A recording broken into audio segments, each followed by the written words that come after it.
Radio 2M. Faites entrer l'invité. Avec Fathia El-Aouni.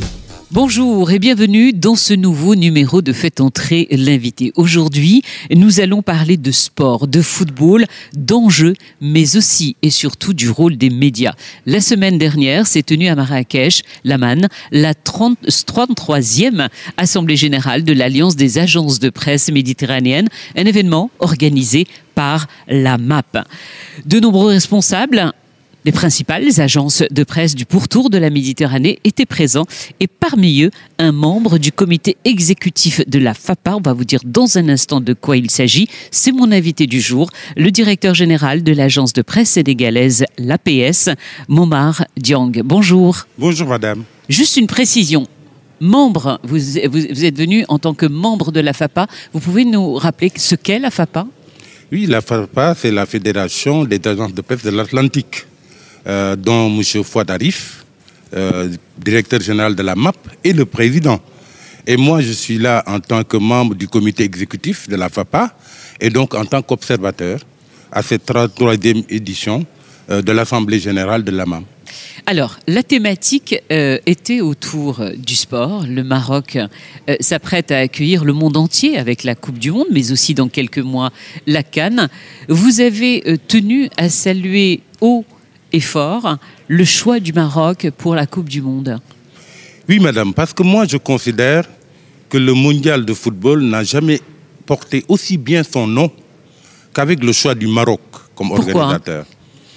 Parce qu'au-delà du Maroc, c'est une Coupe du Monde de l'Espagne et du Portugal en tant que co-organisateurs. Au-delà de ces trois pays que sont le Maroc, l'Espagne et le Portugal, c'est aussi la Coupe du Monde de la Méditerranée, avec ses 2,5 millions de kilomètres carrés.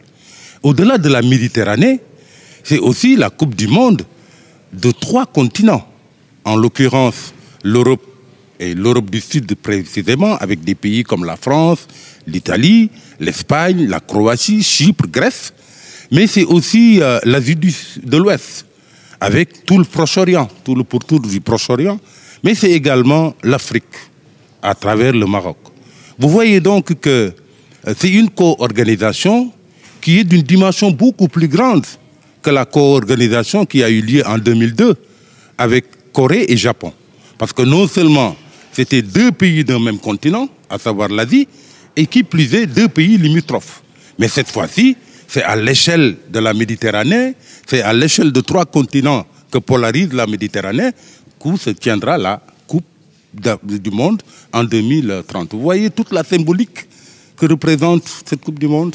Alors, c'est vrai que l'organisation d'une Coupe du Monde, ce sont des enjeux immenses, énormes pour un pays. Vous vous dites fier aujourd'hui, vous, des réalisations du Royaume ? Oui, et je considère que c'est la totalité du continent africain qui devrait être fier de ce choix qui a été porté sur le Maroc pour co-organiser l'édition 2030 du Mondial avec l'Espagne et le Portugal. D'abord, moi je considère que cette Coupe du Monde 2030 en terre africaine, via le Maroc, via son honneur, parce que c'est la 2e édition de Coupe du Monde organisée en Afrique, après celle de 2010 en Afrique du Sud. Il est tout à fait normal que 20 ans après la Coupe du Monde de 2010, que l'Afrique accueille à nouveau la Coupe du Monde. Ça, c'est la première raison. La deuxième chose, c'est que je considère que proportionnellement à l'augmentation du nombre de participants de pays africains, qui passe de 5 à 9, il était temps que l'Afrique reçoive à nouveau la Coupe du Monde. Ensuite, l'autre chose, c'est que c'est une récompense aussi pour la performance qui est sans précédent réussie par le Maroc, qui, dans la dernière Coupe du Monde, s'est hissé quand même dans le carré final pour la première fois. Ensuite, le Maroc, c'est un pays quand même qui répond aujourd'hui à tous les critères de performance d'un football qui va aller de l'avant, avec des infrastructures qui sont aux normes, avec des infrastructures sportives très bien faites, avec des installations en matière de communication qui répondent également aux normes. Et tout cela réuni font du Maroc quand même un bon candidat pour organiser avec brio la Coupe du Monde en 2030. Il s'y ajoute que l'on a l'habitude de dire que le troisième millénaire est celui du continent africain. Eh bien, moi, je considère que la Coupe du Monde en 2030 au Maroc devrait en être le déclic. Et je suis à peu près sûr que le peuple marocain, avec bien évidemment le concours et la mobilisation de tout le pourtour méditerranéen, mais également du continent africain, va réussir avec brio cette organisation. Et au cœur de tout cela, notre jeunesse.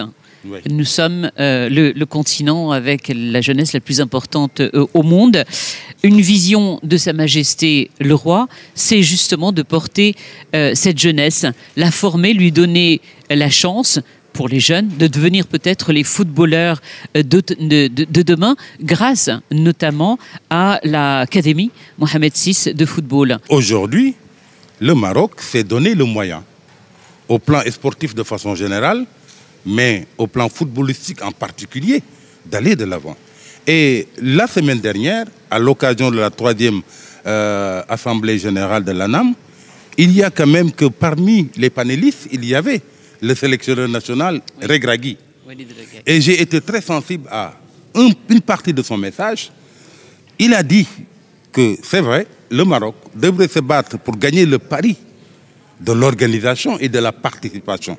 Mais encore plus, devrait même songer à avoir le sacre final.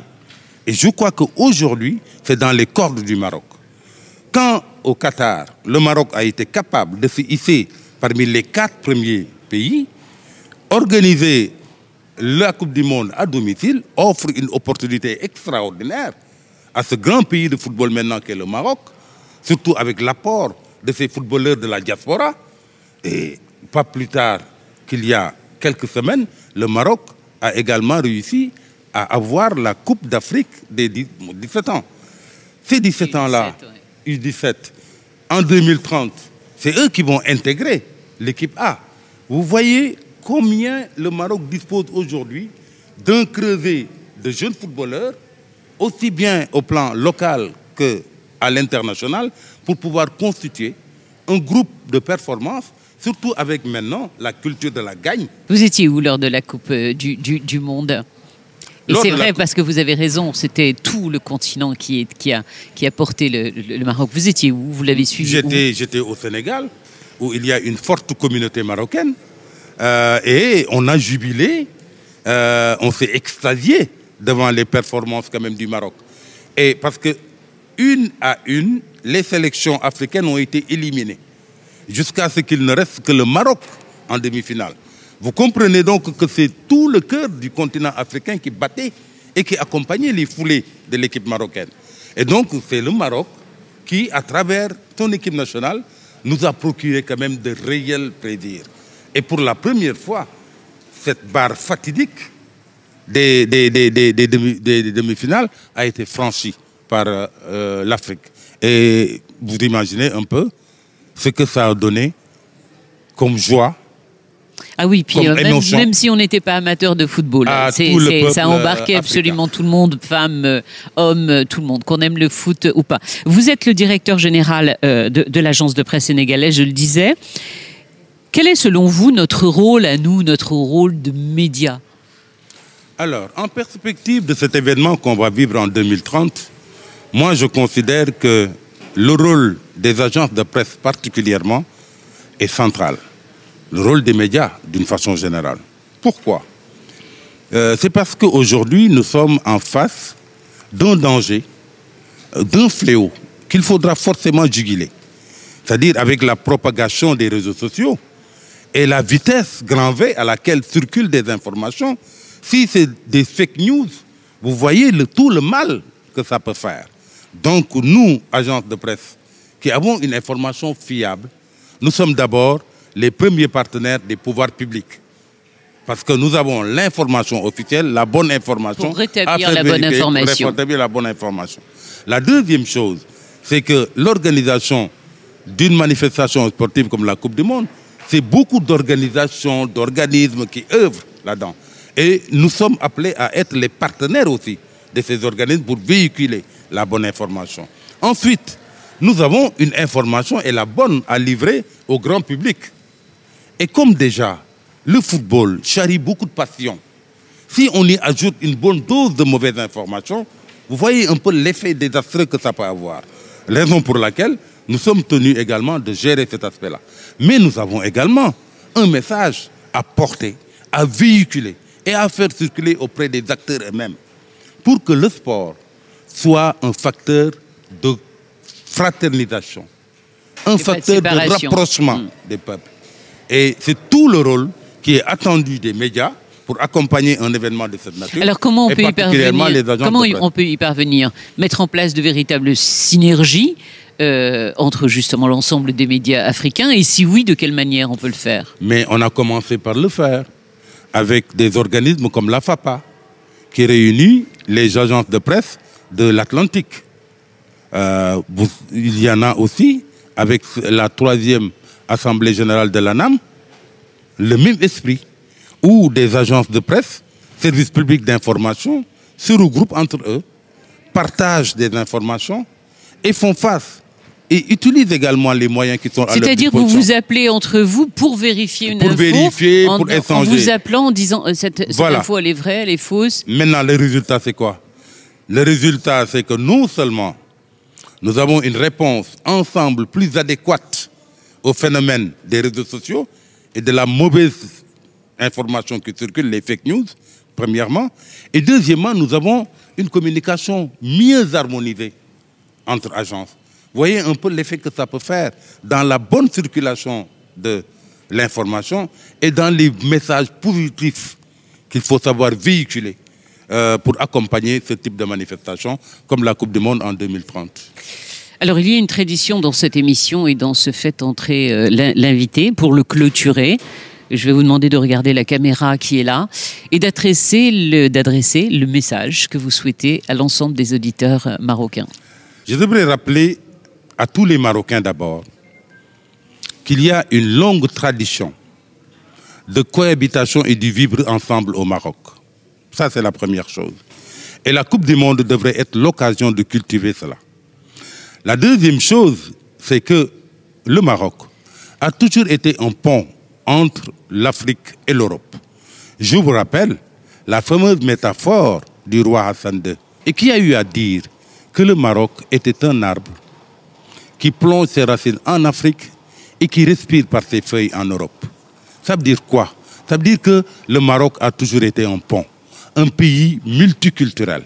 Et cette Coupe du Monde a surtout vocation de renforcer ce vivre ensemble, cet échange, ce rapprochement entre les peuples. Et il ne pouvait pas y avoir un meilleur pays sur le continent africain que le Maroc pour pouvoir l'incarner. Donc vivement 2030 et bonne réussite au Maroc pour sa Coupe du Monde. Bonne réussite également à tout le continent africain ainsi que tout le pourtour méditerranéen. Merci beaucoup, Momar Dieng. Je rappelle que vous êtes le directeur général de l'agence de presse sénégalaise. La prochaine émission, on viendra la faire chez vous, à Dakar. Et on vous accueillera avec beaucoup de plaisir. Merci beaucoup. Merci à bientôt. Merci, madame.